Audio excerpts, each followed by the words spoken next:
Welcome. Hello, everyone. Thank you for being here this evening. If you are from South Africa, welcome very much this evening.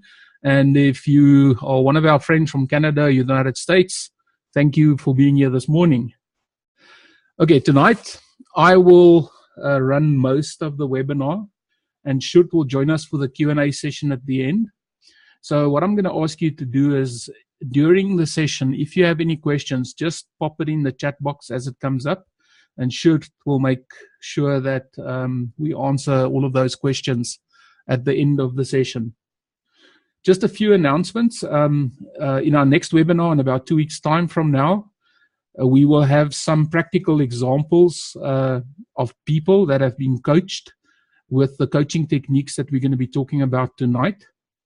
Then, in the weeks after that, there's going to be 2 more webinars that Sjoerd will run that I think is going to be incredible. The first webinar that Sjoerd will run in about 4 weeks from now will be a session on whole brain thinking and the hero's journey.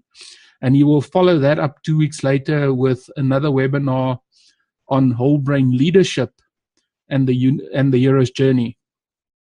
I will post notifications about these webinars in the next few days, so keep your eyes on wherever you sourced this meeting for. We advertise on about 4 or 5 different forums.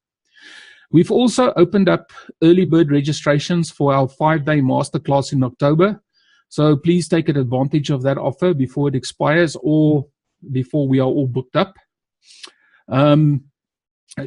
Also, should you refer people to this program in October and they book and pay, there will also be a nice little surprise for you too. So please let us know if you do refer someone to our program in October so that we know where credit is due. Well, that is enough marketing for now. So as we're about to start this evening session, I would like for all of us just to return to being present in the moment. And I'm going to ask you to come to the present moment in any way that's easy and comfortable for you. An easy way for me is to enlist the coach state, just simply by sitting back, relaxing, and focusing on my breath. Taking a deep breath in and out. Taking another deep breath in and out. And on your next breath, breathe in all the way to your center. And I do not know where you feel the center in your body, but you do. And you may breathe in deeply to where you find your center. Now. And out. And just keep on breathing in and out for a couple of deep breaths, all the way down to your center. Just saying the following words to yourself. I am centered. I am open to whatever may arise. I am aware of everything inside me and around me, all of my feelings, emotions, and sensations. I am connected to all the resources and skills within me and available to me all around me. I am holding the space in order for me to make the changes I need and want to make, and for anyone else to have the freedom to make the changes they need and want. And just take another deep breath in and let it out. And just enjoy being in this moment, here and now. Welcome. What we are going to talk about tonight is how you might use the hero's journey to coach yourself or others through transformational changes. I will start with just a general reminder of how a coaching session is conducted. Okay. Now, if you already coach, this will be very familiar to you, but I will just refresh the concepts for our colleagues who are not coaches or have not experienced coaching before. A coaching session will always start with the coach gaining rapport with the coaching client. It's about creating a real interpersonal connection, and it's about creating comfort and ease of conversation. This is then followed with the coach eliciting the outcome of the coaching session, or with other words, what it is that the coaching client would want to achieve in the scope of the coaching session. Okay, the coaching client will typically define the specific goal or objective that they want to achieve, and once agreed with the coach will guide the next part of the coaching session, which normally takes exploring the outcome plus the resources that is needed to achieve that outcome. It typically takes the form of a creative problem-solving facilitation process executed by the coach, with the coaching client providing the content and the resources needed to achieve the desired outcome. In the school of coaching that I grew up in, it's very much frowned on that the coach make any kinds of suggestions to the coachee or coaching client, but it is important that all of the content and action comes from the coaching client, from the resources that they already have, from the skills that they already have. Okay, the role of the coach is purely to ask questions and to create space for reflection, and of course to feedback information and guide the coaching client towards the desired outcome as specified by the client.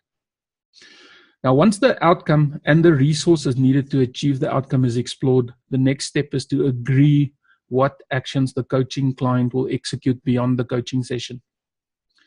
The coach will also require the sharing of specific insights that the coaching client came to during the conversation, and this is simply to focus attention on and to emphasize those learnings before you close the session.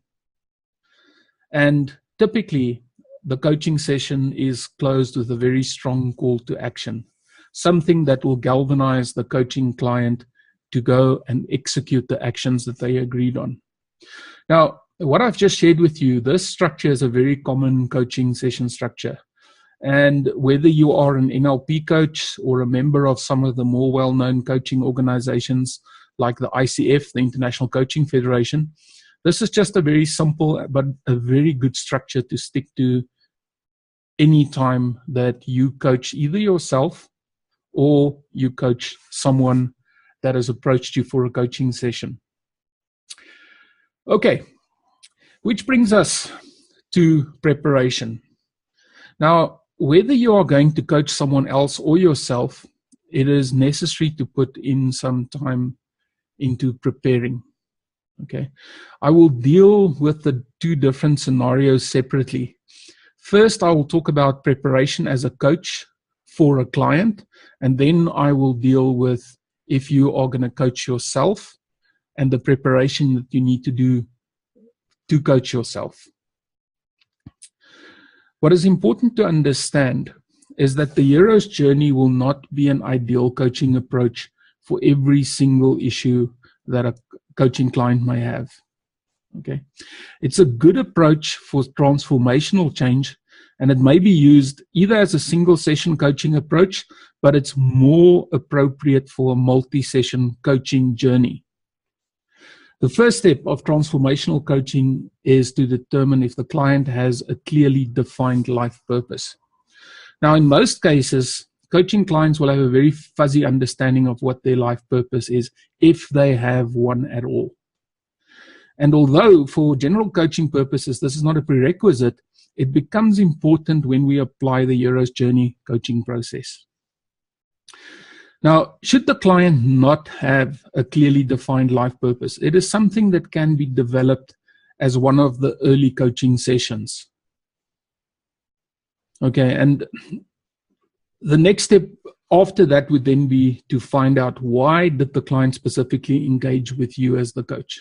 Okay, so there's two layers here. The one is understanding whether a client's got the life purpose, and the second thing to find out is why has this client approached you as a coach. Okay, now In many coaching practices, there will be a first complementary engagement session. And typically, this is the kind of information that you would sort of gather in that first session. Over and above the information whether this client is someone that's a good fit to work with you in terms of personality, in terms of the way that you work. So in the initial engagement session, the coach then elicits the overview understanding of the coaching engagement's purpose. And this can be varied. It can be that someone wants to work on their career. It can be that someone wants to transform a specific relationship that they are in. It can be a work relationship, it can be a personal relationship. And it's very important to understand why this client has come to see you. Also, in eliciting their purpose for why they sought you out, we can also understand the shape of their problem. Now, not all problems have the same shape. For example, if I want to do a simple intervention, I could understand the problem, I can execute the intervention, and the client will leave with a solution. If we're starting to talk about transformational change, it gets a little bit more complicated. So we need to understand that the problem that the client comes to us with, or the growth or development issue that they're coming towards to us as coaches for, fits the form of the hero's journey. There's no use approaching every single problem that, or every single situation that a client needs to be coached about with the hero's journey. They talk about Abraham Maslow. He said, if the only tool you have is a hammer, every problem resembles a nail. And that is something that we don't want to do. We don't want to use the hero's journey as a hammer. Okay, so we have to be careful about picking the right kind of problem, the right kind of issue, to use the hero's journey as a coaching approach. So after discussion with your client, if the problem or the growth path that they want to move through fits the hero's journey, the coach can then propose a way forward with the client and contract a series of coaching discussions aligned with the process of the hero's journey. Now, for coaching yourself, the approach is somewhat similar. You will start with understanding to what level your own life purpose is clear to you. And you will clearly state what your purpose is for the self-coaching journey. And in the same way as a coach would understand whether the growth path planned for the coaching client fits the hero's journey, you will have to decide on whether this approach will get you where you want to be. And if it does, you can plan the different outcomes according to the stages of the hero's journey. I would also recommend that if you are planning to coach yourself, think about engaging a coach anyway. A coach is very useful to objectively facilitate you through a journey like this. And if you are sure you don't want to work with a coach, at least find a trusted colleague or a friend or even a masterminding group against which you can bounce ideas, with whom you can have insightful conversations, or you can ask for guidance and different perspectives. And this is purely to mitigate the risk that you do not consider perspectives outside of your own experience and knowledge. You almost become blind for things you don't know. And just having an objective partner to help you with something like that, simply by discussion or asking you a few questions, you might actually look at your developmental journey from a number of perspectives that you would never consider all on your own. So whether you're a coach or are in this process of self-coaching, careful preparation will make the journey a smoother one. Okay, so let us start and look at the relationship between purpose and the hero's journey. Okay, so in this slide about guiding transformation, you might recall in the very first webinar we did, we discussed purpose in a great amount of detail. And if you didn't listen to the first webinar, I'm going to very quickly summarize it. And to summarize, purpose is what draws life to us. Okay. Purpose guides our life decisions. It influences our behavior. It shapes the outcomes we desire. It offers a sense of direction. And of course, it creates meaning for us.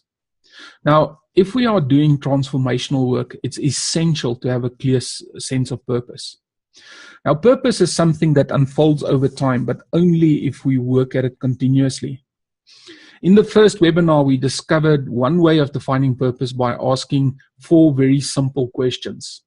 And those questions are, what is it that the world needs? The second question, what is it that I love to do? The third question, what is it that I'm really good at? And the fourth question was, what is it that I can get paid for? And the whole idea of exploring these 4 questions over time was that the answers that come from it, and especially if you keep on asking these questions, the answers will eventually converge on overlapping themes that will give you an indication of what it is that brings meaning to you and gives you this purpose that you seek. Okay. By understanding your purpose, it allows you to evaluate everything you do in terms of that purpose. And it leads you to understand whether what you do supports your purpose or not. Now, as a coach, it's very important to know whether a coaching client has this sense of purpose. It is helpful because every outcome that the coaching client set as part of a coaching conversation can then be tested in terms of the ultimate achievement of the client's purpose. So in that conversation, when a client says, this is what I want to accomplish in our session today, it's very easy to check, does this outcome that the client wants to achieve support the purpose or not? And then you understand whether your coaching client is working towards purpose or not. In coaching yourself, it also becomes a valuable check to see if what you dearly want aligns with your purpose. And it's very easy in life to get confused about what it is that you really want, especially in this world where we've got non-stop stimulation. It's very easy to want one thing today and a different thing tomorrow. But if you've got an overarching purpose, the function of that is to keep you on track. Any journey that we or our coaching clients embark on can then be framed in the definition of this purpose.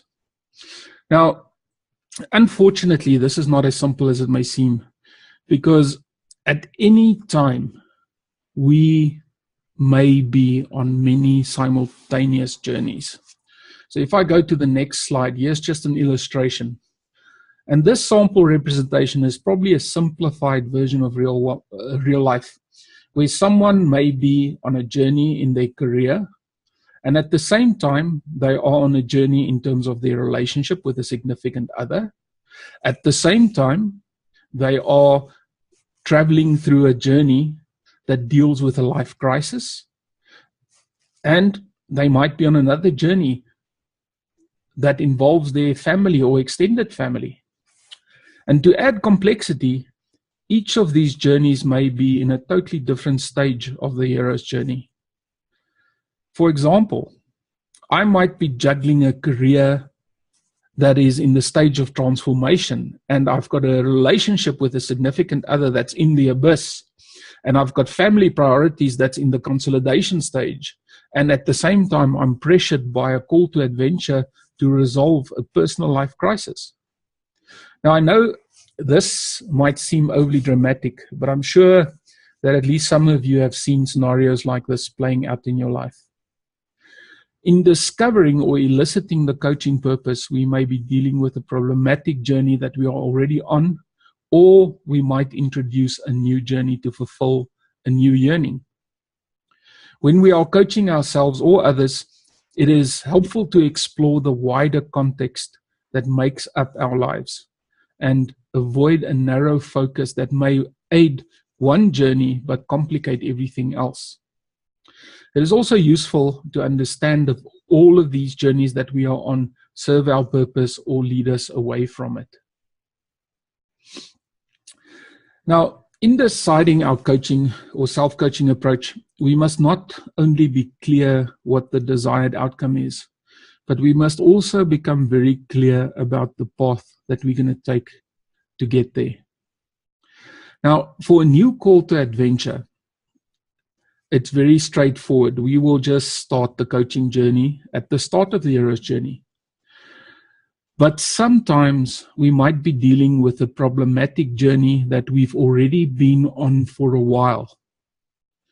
Now, if I want to address a journey like that, it is important to firstly determine in which stage of that journey am I stuck in, and then decide the intervention I require. So, with all of that background, let's take a look at the hero's journey coaching approach.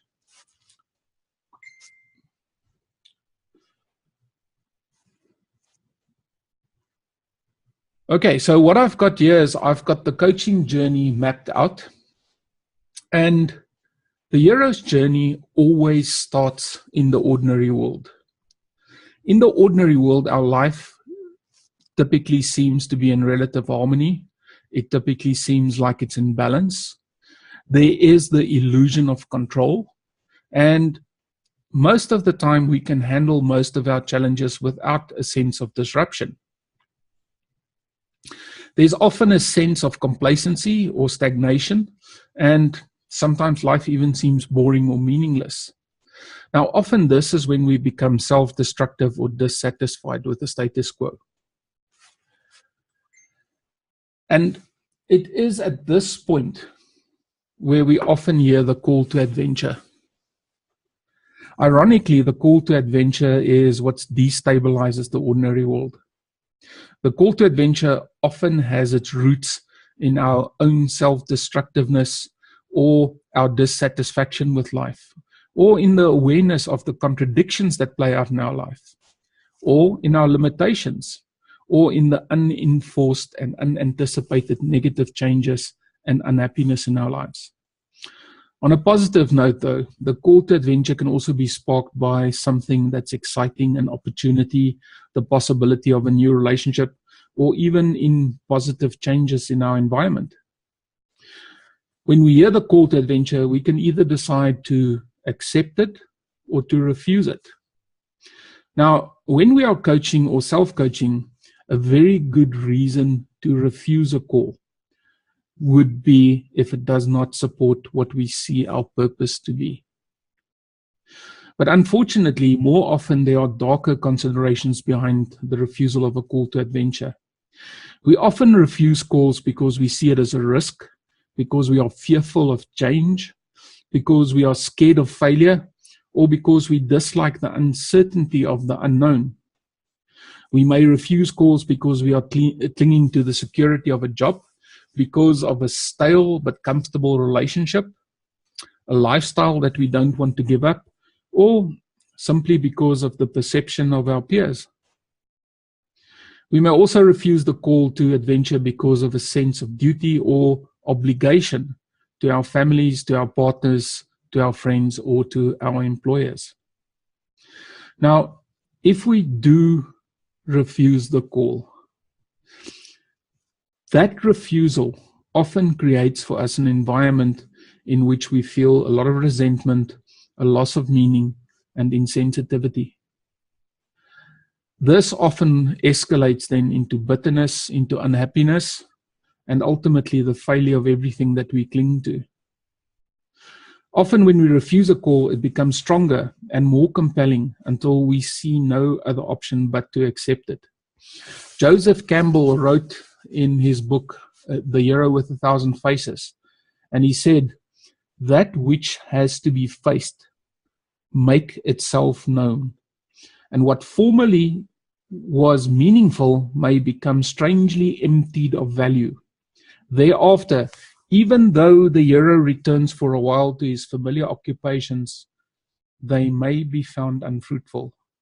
A series of signs of increasing force then will become visible until the summons can no longer be denied." What he said so eloquently here is that when the call to adventure comes and you refuse it, just by living the ordinary life over time, in the context of this call, it might seem strangely unsatisfactory. Okay, so even if you go back to life as it's lived, over time, you're not going to be happy with what you are doing. And then this call is going to come again, and it's going to become stronger and stronger and stronger, up to the point where you can no longer deny it, and then you accept it. Now, by accepting the call, we then indicate our willingness to change. And we indicate our willingness to change by facing or embracing or exploring whatever it is that triggered the call. We accept that we may experience disorientation, we accept confusion, and we accept the fact that life might change drastically. We also accept that there may be losses in order to grow. But most of all, we accept the new possibilities that change will bring us. Now, as a coach, or as a coach to coach yourself, we want to explore the call to adventure. We want to investigate the situation or the circumstances that arise from. We want to achieve the outcomes and the effects of answering the call, or understand that refusing the call will have an impact on our purpose. We want to explore who our allies will be, who might enable us, who might be obstacles, and who might approach us, who we might approach as mentors. Now, only by understanding all of this in the context of our or our clients' lives, we or our clients can then decide the way forward. Moving forward, in crossing the threshold. Now, this stage is often accompanied by resistance and inertia. Now, you may have noticed here, and I'm just going to expand a little bit on the coaching process. For example, a coach may have an entire coaching session just dedicated to exploring the call to adventure. And another session or a next session could be exploring the crossing of the threshold, okay, where the very first resistance to change and inertia often shows up. Now, often in this stage, there's sadness and regret for what you at this stage can already see is going to be left behind. There are often feelings of fear, of weakness, and unpreparedness. And of course, there's the absolute discomfort of moving into the unknown. Now, these are feelings and emotions that must be dealt with and integrated in order for you to cross into the transformation. Now, as a coach or a self-coach, this is where we can learn much from our resistance. So the types of questions that you can sort of work with: what is this resistance trying to tell us? What is it trying to tell me about my life? Or what is it trying to tell my client about the client's life? What is it that I or my client need to commit to in order to cross this threshold? What do I or my client need to prepare for in crossing this threshold? What are my weaknesses or my client's weaknesses? What are our limitations? And what can we do to overcome weaknesses and limitations? And then, of course, a very important question: are we ready to do this, or do we need more time to prepare? Now, as a coach or as a self-coach, we have to acknowledge our weaknesses or our limitations, and we must focus and define on the resources we need to develop to overcome those limitations and weaknesses. And then ultimately to defeat the guardian by resolving all of the obstacles that stops us from crossing over the threshold. Moving into the unknown, which is the road of trials. When we enter the road of trials, we will encounter many, many challenges. The road of trials, or the challenges that we encounter, shows us where our understandings, beliefs, and behaviors fall short of our expectations. And it's by being in that situation that we encounter this knowledge. It is not something that we knew before, but in the act of entering into the road of trials, this is what then becomes evident to us. And fortunately or unfortunately, the road of trials very quickly dissolves any fantasies, wishful thinking, and assumptions we might have had. By going down the road of doing something, it forces us to build new skills. It forces us to change our strategies in order to adapt to the challenges that are thrown towards us. And this is where we have to commit and truly engage with the new challenges ahead of us. Often these challenges will open us up to pain and discomfort and disappointment, but also to possibilities and synchronicities that we never anticipated before doing it. Now, as a coach or a self-coach, this is the stage where we have to be open to whatever may arise. This is where our awareness and our willingness to learn from the failures and the missteps will be tested. We have to explore with every misstep, with every mistake and failure. We need to explore what can be learned from this, what is no longer true that we believe to be true before we got here, how should we adjust, and what new skills and abilities do we need to acquire in order to survive the road of trials. We also have to define very clearly how we have grown from facing all of these challenges. The sense of growth becomes a very strong motivation for the next stage of the journey, which will be the abyss. But before we get to the abyss, the danger of the road of trials is that you may abandon the journey because of your sense of failure or ill-preparedness. By abandoning the journey at this stage in the road of trials, it will lead to a return to the old life, but unfortunately there will be a damaged sense of self. Now, a damaged sense of self may in future then stop us or our coaching clients from embarking on new journeys, from answering new calls to adventure. We will actively resist new things that call us forward in our lives. Now, what do we do as coaches if a client of ours gets stuck in the road of trials? If they feel at that stage that they may want to abandon the journey, we as coaches should emphasize the amount of learning and growth that has happened. By emphasizing the learning and the growth, we or our clients have something really positive to take back to the life that we are returning to.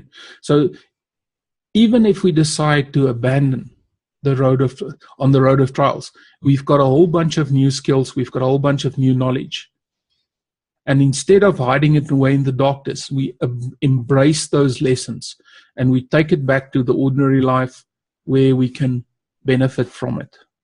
But the whole intention as a coach at this stage is to really motivate your client to stick with it, to get past the challenges that they are facing, to take every opportunity to improve their skills, improve their inadequacies, and then move forward.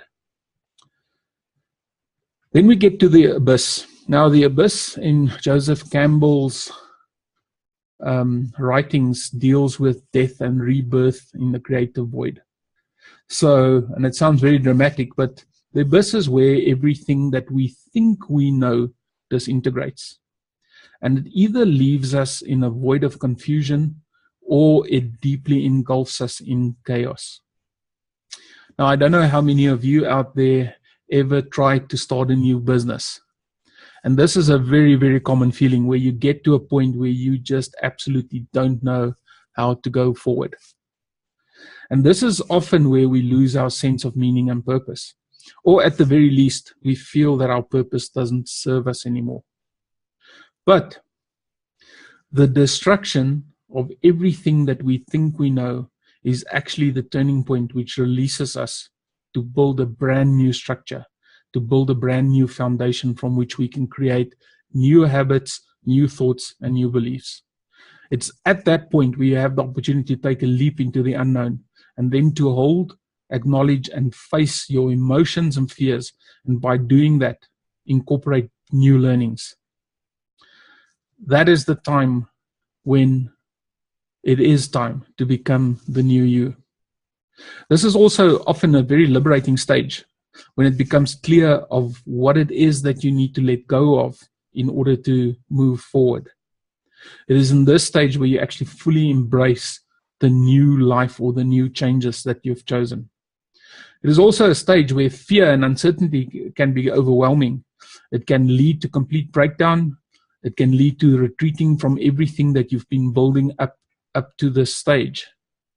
Now, this is a stage that's also fraught with danger, because if you abandon the journey at this stage, it often creates very deep feelings of loss, heartbreak, and failure. And without careful support and the resolving of all of these emotions, the abandonment of the journey at this stage may lead to a deeply damaged sense of self. Now, as coaches or self-coaches, this is a stage where we, or our coaching clients, need really active listening support. They need really careful facilitation in resilience techniques and delicate proposals of investigating expanded perspectives. Often in this stage, it's easy not to see the possibilities and alternate perspectives, and that may lead to feelings of helplessness and depression. And this is also the stage where you have to be very careful about moving forward and not try and grow or progress too quickly. Then we get on to transformation, and this is where we say insight leads to change. Now, typically, towards the end of the abyss or in the beginning of the transformation, there will be a revelation or an insight. And that is the insight that gives us understanding and direction for your transformed life. I've often talked about this insight as almost that moment of enlightenment, where you yourself or the coach, as a coach, you can facilitate that insight or that enlightenment that is going to generate the energy to take your client forward. Okay, it allows us to surrender to the whole process of synthesis in which the new self will evolve. Now, it typically is a time to be really patient, to stay open-minded and trust the process. A few weeks ago, I was sitting down with a friend and I said, you know what, the difference between someone that has knowledge and someone that has enlightenment is not that one person has more knowledge than the other, but the one person gained insight in what the knowledge meant. And in that moment of enlightenment, they could move forward with growth. Whereas the person just with knowledge are stuck until they receive that insight. So patience is definitely a virtue, because you can look at the same information day after day after day, and you may look at it for the 100th time, and suddenly you see the connection, you see the insight. It's about practicing, and it's about being a transformed person. And this is a good time in the transformation is to let go of old habits, to let go of the old way of doing, and now act from the person that you've become. Okay, the transformation is about healing from the difficulties and the wounds that were inflicted on you in the road of trials and the abyss. In the road of trials and the abyss, there's going to be lots of failure. There's going to be the destruction of everything that you thought was right. Going back to the example of starting a business, somehow you get to a certain point in running a business and nothing that you ever did in the past prepared you for things that happen. And the only way to get beyond that is to let go of your preconceptions of how you think business works and take something on that's brand new and might even be alien to you. And that makes it work. So the transformation allows us to create a brand new narrative. It allows you to create brand new beliefs, new attitudes, and new behaviors. And should you choose at this stage to abandon the journey, basically it allows the old ego or your old worldview or your old behaviors to reassert itself. And you will then lose all of the learning that you've actually gained thus far. Now, someone who abandons the journey at this stage will carry the wounds from the road of trials and the abyss, and they may attempt to return to the old self and the old ordinary world. But the problem is they might have changed so much by this stage that they are unable. They haven't got the drive to continue the journey, but they can't return to where they came from. So it leaves them lost and it leaves them emotionally distraught. And it's almost like they have to relearn and find a world that they can fit into again. Now, as coaches or self-coaches, this is where we or our clients need to connect with purpose again, where they need to practice resilience and, of course, focus on all of the positive lessons that the journey has brought them thus far. Then we get to consolidation, and this is where we or our clients become comfortable in being this new transformed self. And just a simple definition of transformation is the following one. A transformation is where if you transform into the new state, you can never ever return into the state that you were in before. So with other words, after you've been transformed, you can never go back to this old world that you used to fit in. If you abandon the journey, you will go back to some form of a world that you can fit in, but it won't be the old world anymore. If you choose to move on into the new world, you will have something new to offer. Okay, so it's about being comfortable in embracing that new transformed self that you're becoming or that your client is becoming.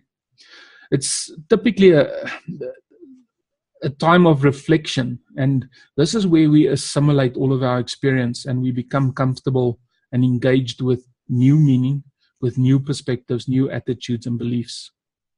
It's also a time where the focus then starts moving from the inward transformation to the outward, and we become ready to engage with the world from the perspective of our new self. Now, as coaches or self-coaches, this is where we start pointing out new attitudes, new perspectives, new beliefs, new meanings, and how are they positively expanding the world of the client. Because in this difficult world of transformation, the client might not always see the massive benefit that the new attitudes, perspectives, beliefs, and meanings are actually bringing them. So it's about us as coaches supporting the consolidation of the new self and readying the client to actually take a step into the new world. Now, actions that are designed in this stage should be executed from the new self. Okay. The journey can be interrupted in this state by either the emergence of the ego, or being so arrogant that you decide that I'm going to make a movement way too early or too soon towards this brave new world that I'm going to move into. But alternatively, our significant growth and insight may actually make us feel isolated from the brave new world. So this is about the resistance, because in the return threshold, there's also this resistance. We might have thought, okay, well, we've learned all these new things, we have prepared for it, but is this new world that we wished for, is it ready for us? And as a coach, this can be preempted through resilience techniques, through mindfulness techniques, and of course, the practice of patience.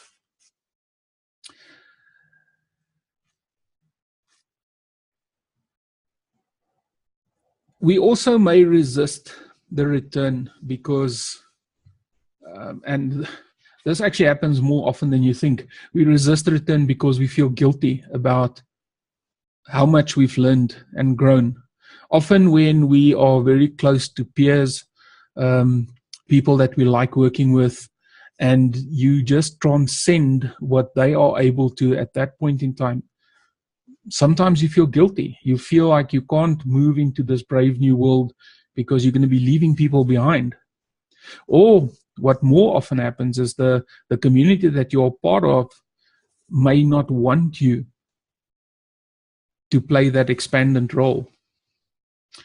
And of course, there's always the possibility that your expanded consciousness and skills may appear to be a threat to someone.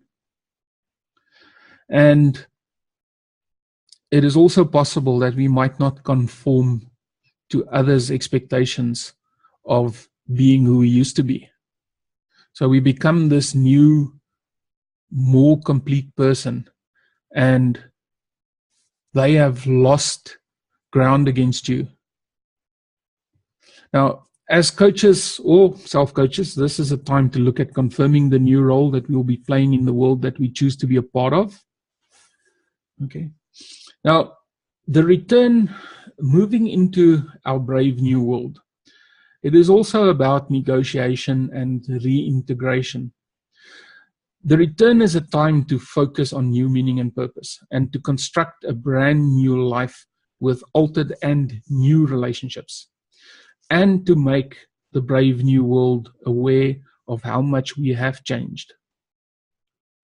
It's also a time to let go of the world we used to inhabit and to embrace new things. If you land in the situation that this brave new world that you foresaw doesn't have space for you, it is also possible that you might have to let go of the brave new world and embrace a brand new brave new world. So as coaches or self-coaches, we must support ourselves and our clients by focusing then on a validation of who we have become and what we are now able to do, which was not possible before. Because at this point, you've grown fully into your transformation.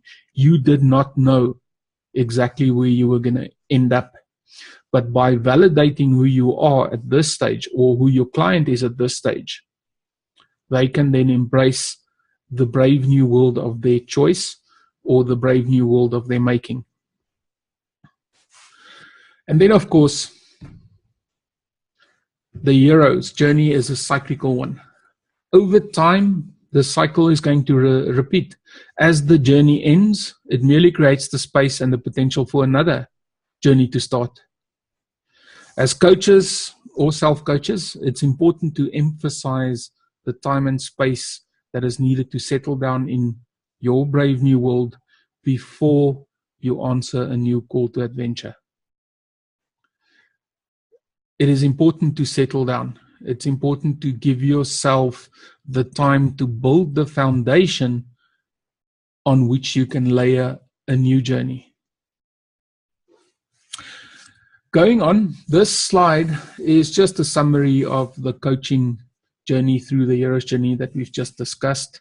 It's still a very highly abstracted version of what coaches or self-coaches can do to facilitate true transformational change.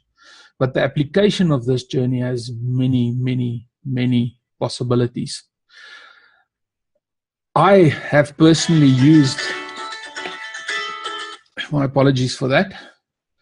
I have personally used this approach for coaching and self-coaching, as we've just discussed. I've used this approach to assist people in starting up new businesses, to prepare and facilitate organizations for deep and significant change, like culture change, for example.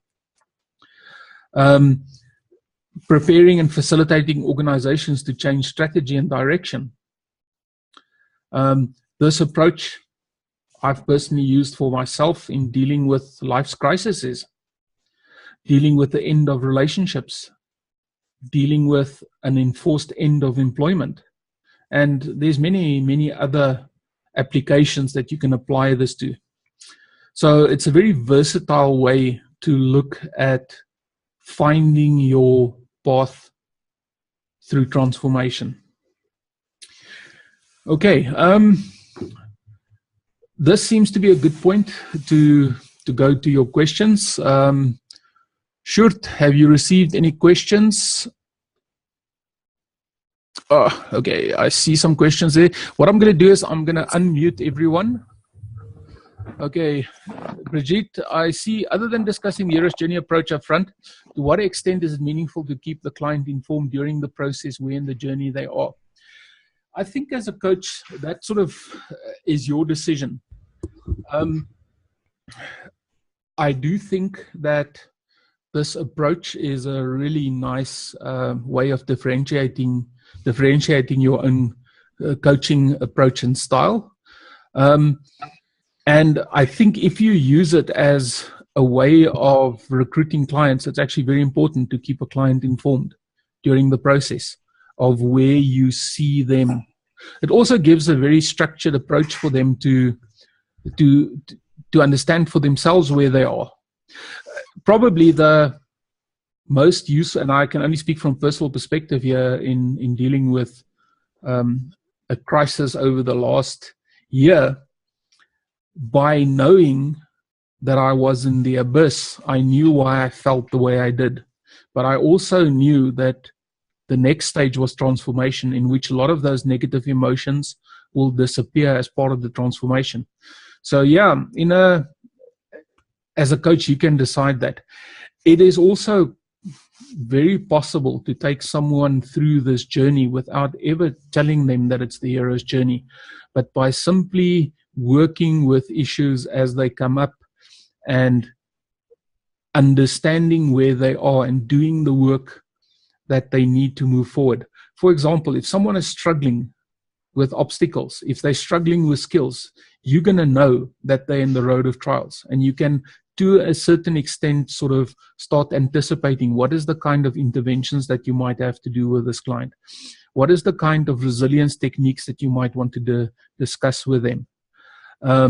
What is the kind of emotional roller coaster that they're going to be on, and that you can anticipate and manage so that you might even avoid some of the negative feelings and emotions.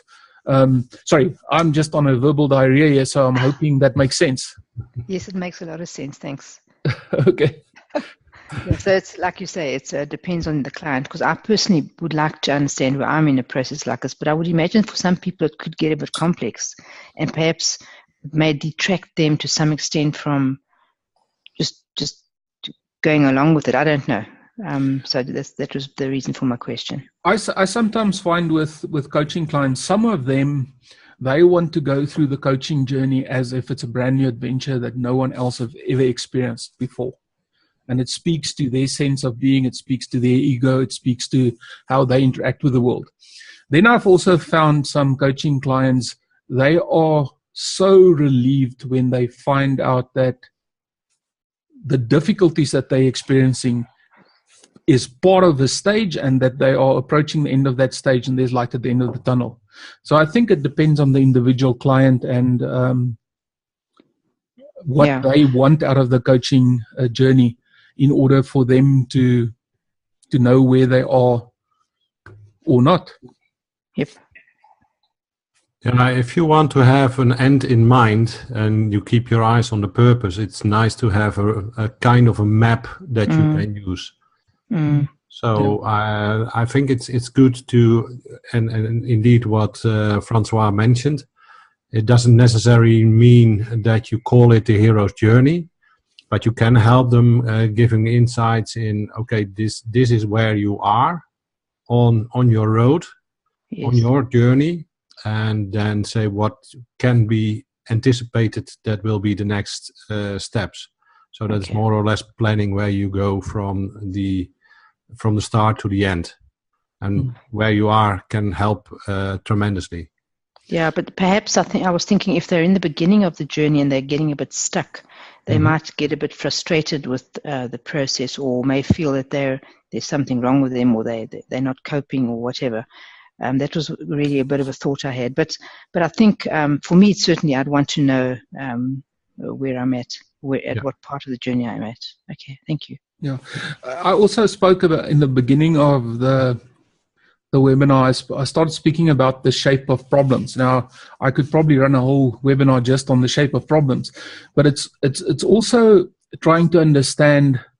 And if I talk about the shape of a problem, it's what kind of a problem is this? Is this a simple intervention? So, with other words, I've got a coaching client that's got difficulty communicating with his or her superior. That's an intervention. And I can facilitate them through a problem-solving process that will give them some insights about their communication style and some strengths that they can develop. That is not a hero's journey type of problem. But if someone comes to me and says, you know what, I actually hate where I am in my world. I'm thinking I'm experiencing a midlife crisis. I want to change my career. I want to go and do something totally different. I've got this thing calling me, and I don't know how to go on this journey. Now, that's a problem that fits the approach of the hero's journey. So it's also very important that you pick the right shape of problem for this journey. And Bridget, is it? Yes, Bridget. Bridget, I don't know what your background is. Have you been trained in NLP or? I've been trained in transformational coaching by the Coaching Center. Okay. In Cape Town, yeah. Okay. Yeah. For example, if you sort of were trained, and look, I'm not promoting any kind of coaching school here or any kind of coaching approach. I think there are many, many wonderful coaching approaches out there, but I just want to use NLP as an example. If you have NLP as an example, NLP has got a whole range of intervention techniques, and depending on the type of problem, there's a different intervention almost for every kind of problem that you go to, and they literally teach you, or I mean, you can buy books with hundreds of patterns that you can use in different kinds of situations. If you go, for example, to the International Coaching Federation, they say to you, here's an approach and here's a set of ethical rules that you must follow, and how you execute the coaching must just support the ethics, and it must support the core competencies that are taught to you. So there's very different approaches, and depending on how you were initially trained as a coach, there's different ways of approaching it. But I believe over time, and I mean, I've been trained in NLP, I've been trained in hypnotic coaching, I've been trained in the ICF, I've been trained in transpersonal coaching. In the end, what this does is it just gives you breadth of technique. It doesn't necessarily make you a better coach, but it gives you more options. And if you understand the shape of the problem, the breadth of experience just give you more options on how to approach that problem. Yeah. Thanks. Okay. Thanks very much. Yeah, that sort of answers one of my questions as well, because I use the StrengthsFinder tool in my coaching, but that is I'm starting to see here how the coaching journey and using a tool like StrengthsFinder, like scenario planning, whatever, are actually just tools that you use along the way. in helping you either cross the threshold, go through the road of trials, the abyss, etc., etc. But I think this is a very good structure to follow. But for me, the key thing is not to confuse the client with too many things. So I liked what you said earlier, Francois, or maybe it was Shut, that said, the client doesn't have to know that you're using this approach if you've already started him with something else, him or her with something else. So it's just sometimes you have to keep it in the background, this kind of thing. Yeah, absolutely. So helpful. What I find useful about having a journey like this, or multiple different journeys, is it gives you context. So if someone arrives in a certain state with a certain issue, you sort of can position and say, okay, well, this person in this transformational path sits about there. And then you can explore it in more depth, you know. And sometimes, I mean, someone might show up and I would say, yes, it looks like this person is right down in the abyss. And then if you sort of talk to them, you actually find out they've just entered into the road of trials and they are impatient and emotionally they're not well off. So what might I do to firstly stabilize them where they are, and secondly get them to a point where they can start thinking constructively about how to move forward? And that's where you can then bring in techniques like mindfulness techniques. You can bring in techniques like resilience. And then once the person is actually on that plane where they've stabilized and they can start thinking constructively about the future, you can say, okay, let's now talk about how we're going to move forward. So on the one hand, it's almost like a diagnostic tool, and on the other hand, it sort of contextualizes it in the bigger scheme. Shut, I don't know if you want to share an opinion there. No, I think what we mentioned earlier, it is helpful to know what the journey is like, and that you can see where you are in your scheme. And indeed, if you take the example of being in the road of trials, if you show that there will be an abyss after that, that may scare them off. So you must be a bit careful about that as well. Mm-hmm. So yeah, it's what you say. You must feel how the contact with your client is, and understand where they are. So it's sometimes yes, sometimes no. That makes it nice. Yeah, because I'm working with a particular client. If I suggest to him, he actually knows that he's in the abyss. But if I suggest that to him, that's going to be a horrible word for him to come to terms with. And I guess it's maybe just the language to help him understand that he's in a place where he needs to take action and persist, and not even calling it that name, but helping him move forward into the transformation part of his journey. Well, the abyss is actually a wonderful place to be in, because it is where you are divorcing yourself from the old you and you're embracing. It's that transitional phase which sort of prepares you for the next stage, which is the transformation, where you become this absolute new person.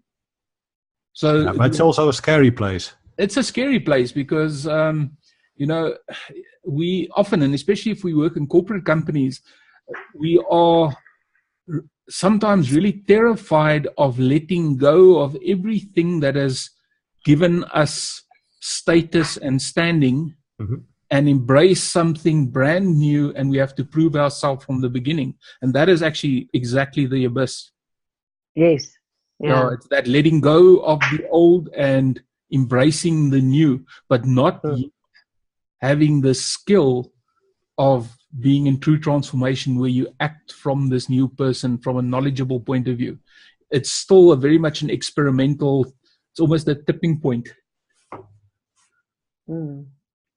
I think what might be, just if I think about this one particular person, he needs to move on from where he's at, but where he's at provides him financial stability, and he's still got big bills to pay, children to put through university and so on. And I guess, but he's desperate to, at the same time, take action and go into a brave new world. Yep. So it's almost like he's in a mixture of a road of trials and the abyss.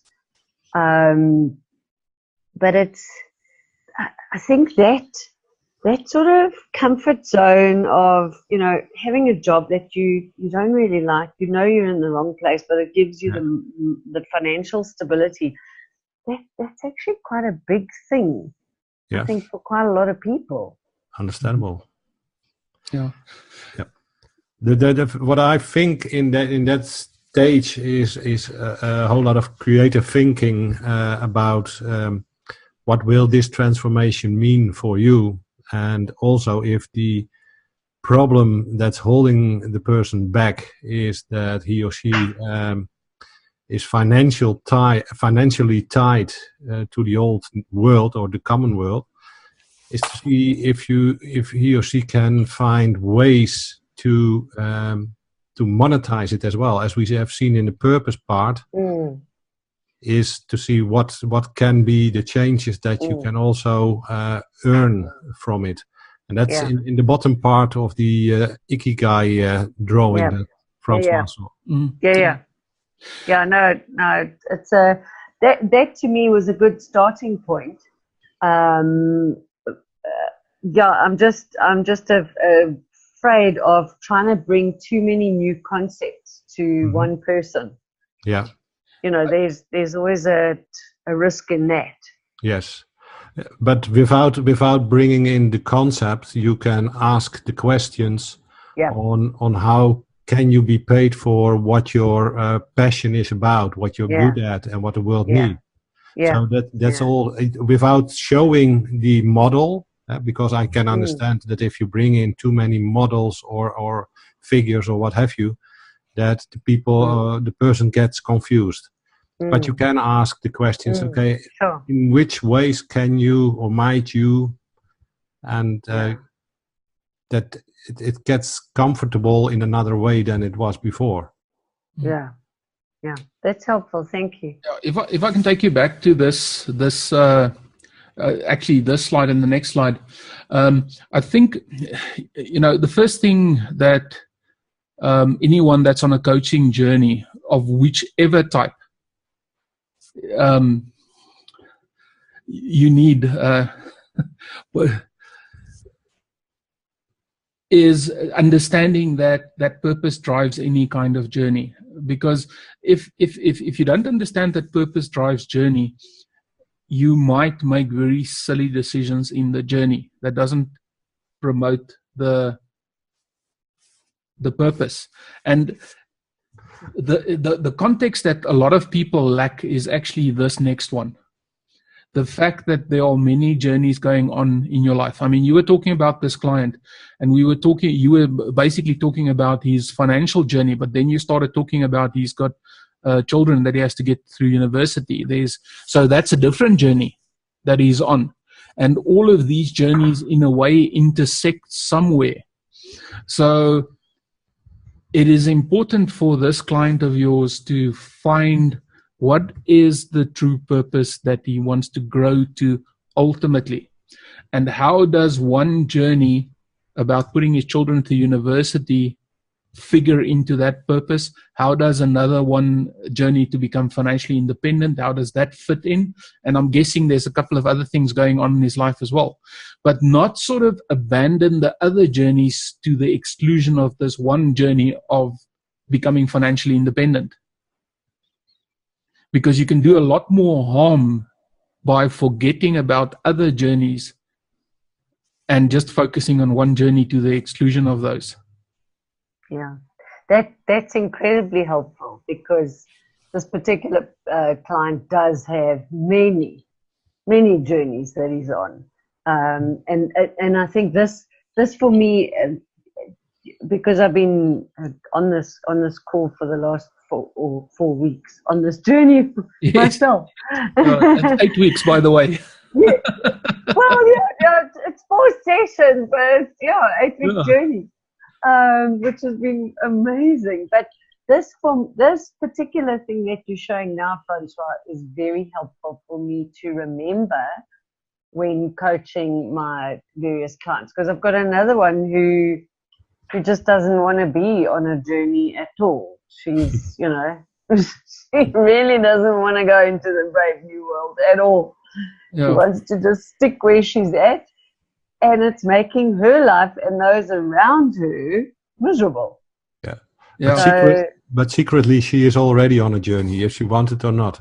Yes. Yeah. So I have pulled her kicking and screaming onto this journey, and I've got to delicately now help her through it.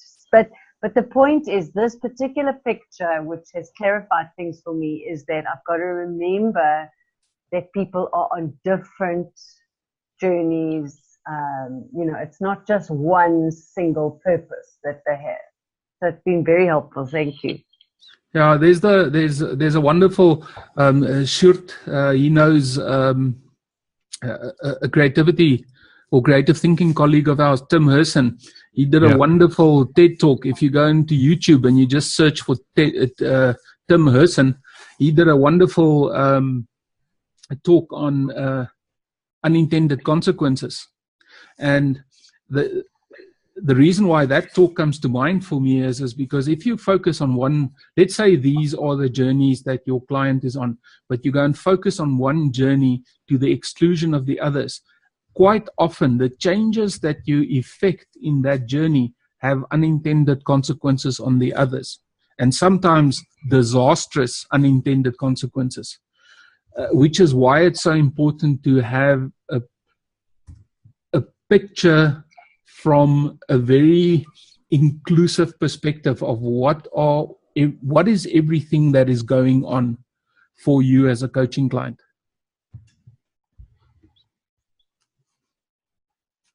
Yeah, that's very important to remember. Thank you.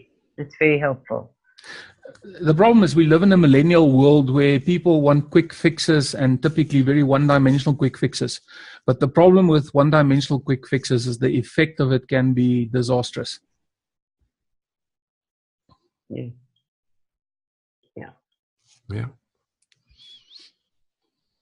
Next. Yes, I put the name in the chat box, Tim Herson, and then TED Talk. If you Google for that. Yeah, if you're interested in creative problem solving, Tim has written some wonderful books.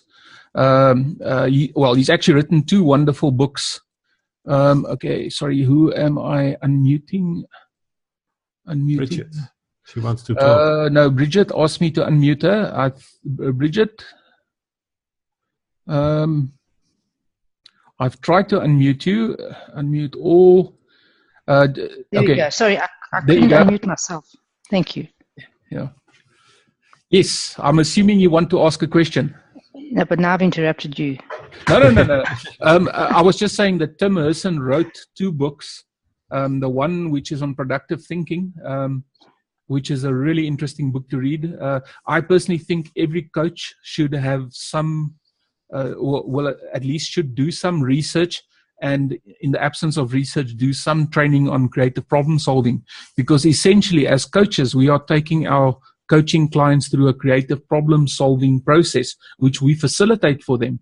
So it's really, really interesting to know the techniques of creative problem solving, and use those techniques in your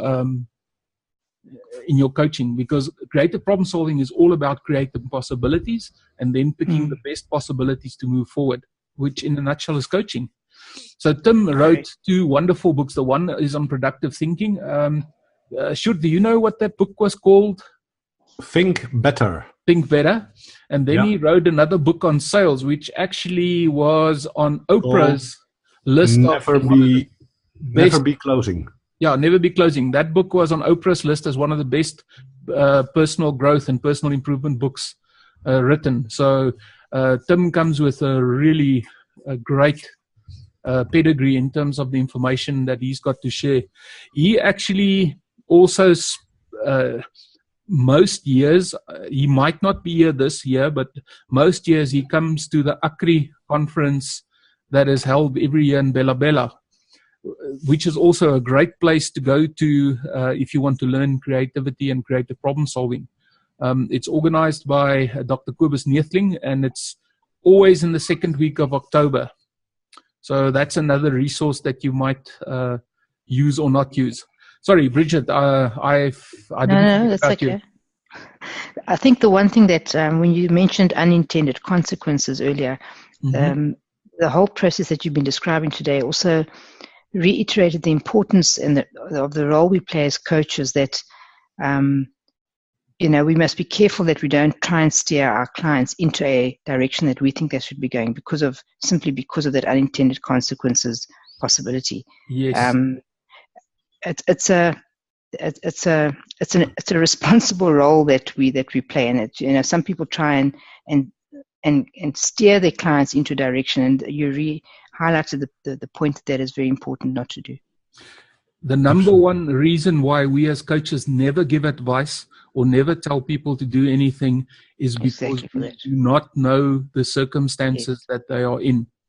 And by giving them advice or trying to steer them in a direction, we will create a lot of misery or a lot of failure for them, which no one intended. And it may come from a good place, but as a good coach, you never, ever advise or send people in a direction. Correct. Yeah. Yes, that was all I wanted to say. Thanks. Okay. Thank you. Okay. Anyone else?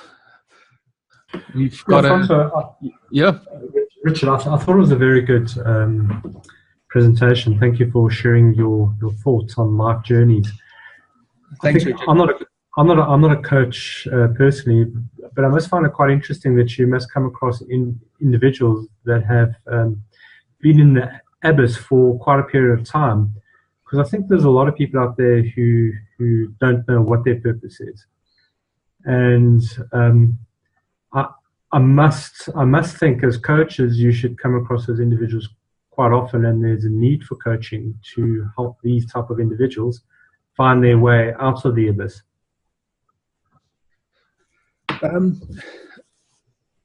Richard, I cannot agree with you more.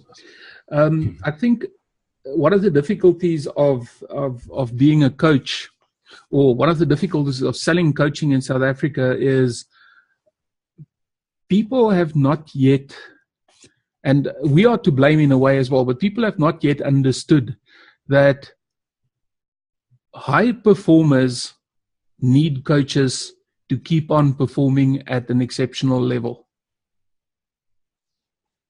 If you look at our sports teams, you will not find a Super Rugby or a soccer team or even a tennis player like the person that we're very proud of over this weekend. Anderson. Yes. You will not find someone like that operating without a coach, because what the coach does is the coach brings perspectives that the player don't see on their own. The coach helps them develop strengths and eliminate weaknesses that they are not aware of on their own. And the same thing applies in business. If you are serious about career development, if you're serious about leadership, and if you want to perform at a level that's exceptional, you have to have a coach. And I know I'm sort of talking with heavy bias since I've been practicing coaching, but increasingly, internationally especially, you are not seeing top-level executives that does not have coaches. So I think in the next few years, coaching, and especially high-performance coaching, is going to be a very much a growth market in South Africa, as these high performers come to realize that the only way to lift their performance beyond what they are able to on their own is to get a coach. Sorry, I'm done ranting. Sure, I don't know if you want to.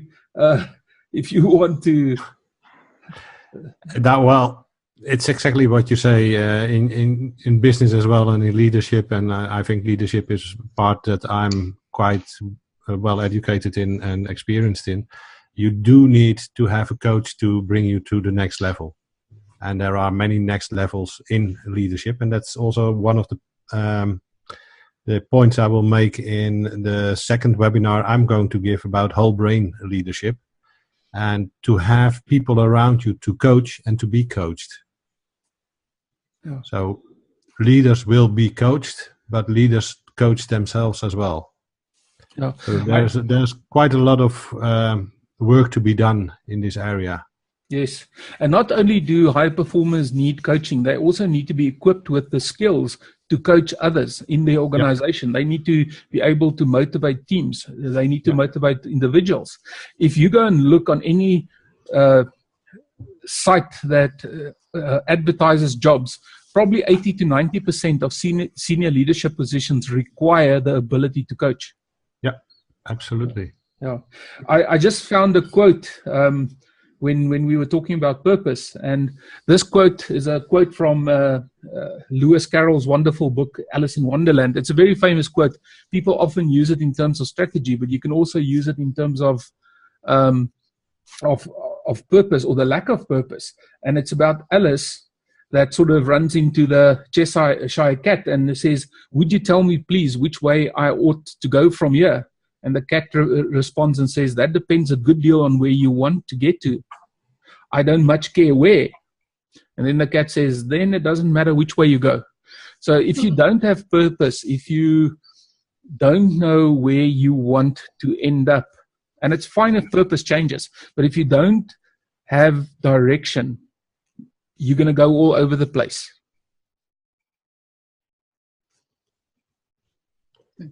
Yes. Yeah. I think that wraps it up, Francois. Are you sure? I think so. I've still got about 8 minutes of talking left. If anyone wants to throw in a very last question there. I'd just like to make a comment again about the abyss, that I think as coaches, if we're coaches, we need to be very careful that someone is not in the abyss. They might be in the abyss in their journey, but we need to be aware that they might be in the abyss for some other reason, which we as coaches are not qualified to deal with, where they actually need a counselor, yes, rather than a coach. Absolutely. So I think that's fairly key, is to know our boundaries. Boundaries, yeah, Yes, good point. absolutely. Yeah, In terms of that. Absolutely. Look, there are some coaching approaches like NLP that allows for more therapeutic approaches. But I would say that if you are working with individuals in a coach, personally as a coach, I look at starting from where we are, moving into the future. The moment that the focus starts moving into the past and into trauma, I would rather refer them to someone that has experience in dealing with that. And most importantly, in most cases, you would sort of send them to a health professional.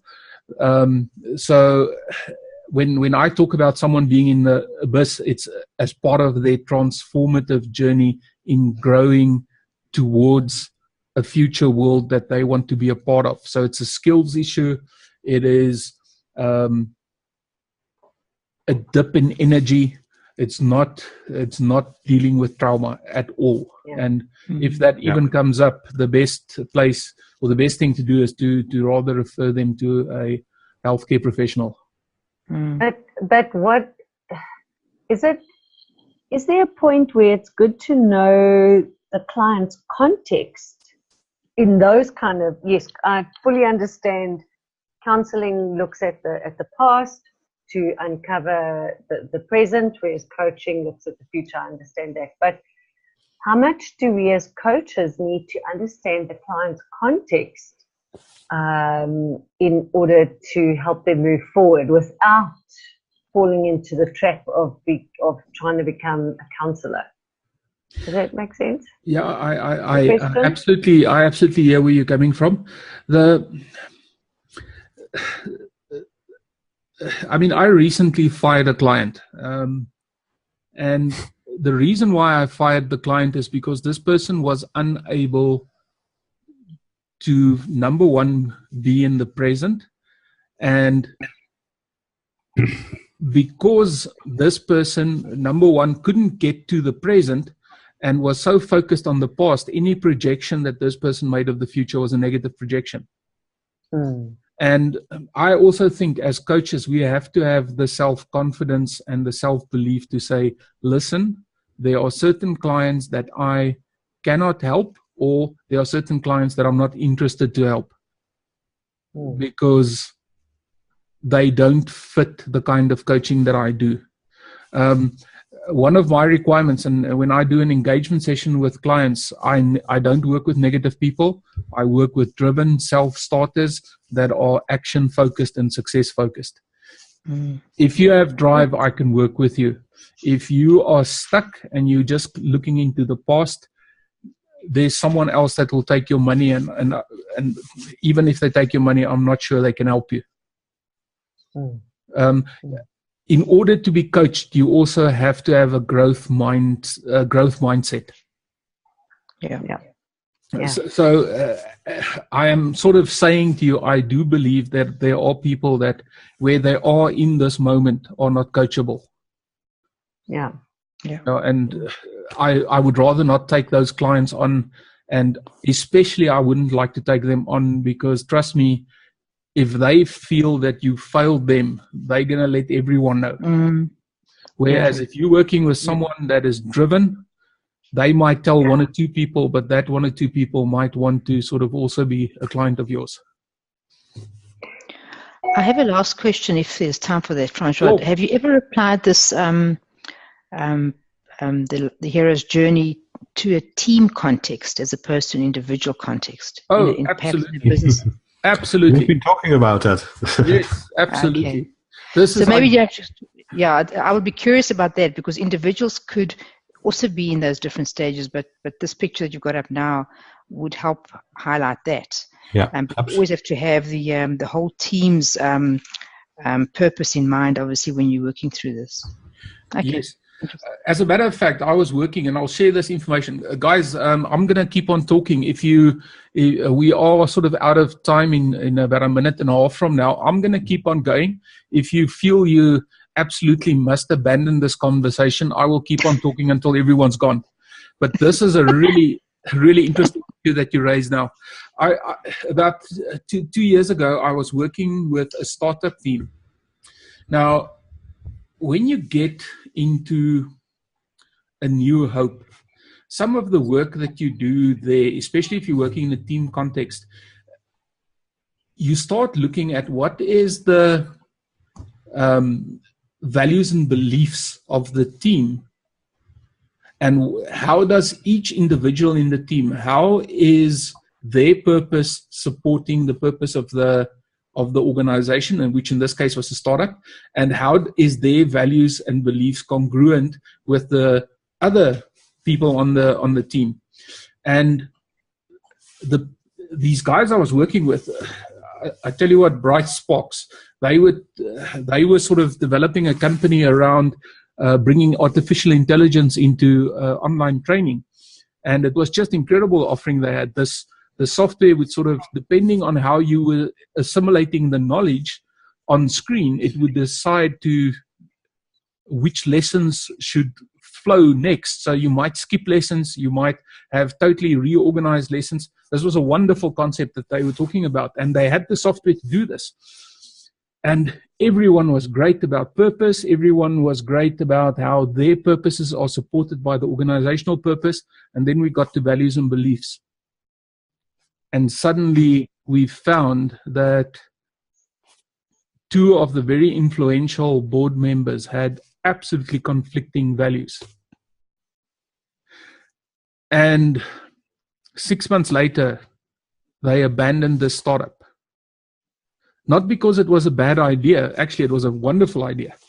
but because the disparity in values between two very influential people was so much that they just couldn't work together as a team. And one of these guys actually phoned me about a year later, and he actually said to me, I probably saved them years of struggling to get this company off the ground just by that one session in which they actually found out that they were incompatible to work together. Mm. So absolutely, this is a great way of approaching. I'm busy with the startup company myself at the moment, and I promise you, we have mapped out the progression of the establishment of this company 100% aligned with the Hero's journey. And we are, I'm proud to say, deep in the road of trials. More challenges than we think we can handle. But that's good. Yeah. Okay, great. Thank you. I hope that was a good answer for you.